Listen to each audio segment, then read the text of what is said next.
How to create a Netflix profile. Hello guys and welcome back to the channel. In this video, I'll show you how to create a new Netflix profile on your phone. So let's get started. First of all, you gotta open Netflix application on your device and sign into your account. After that, you gotta click on My Netflix option at the bottom right corner and then click on your profile icon at the top left corner. And here you'll be able to see a button that says Manage Profiles. Click on that, and if you have a spare profile, you'll be able to see a button that says Add a Profile.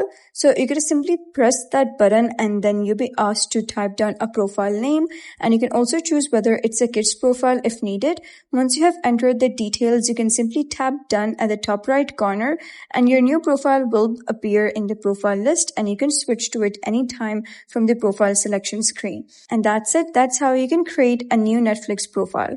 So if you find this guide helpful, please give it a thumbs up and don't forget to subscribe for more helpful tutorials. I'll see you in the next video.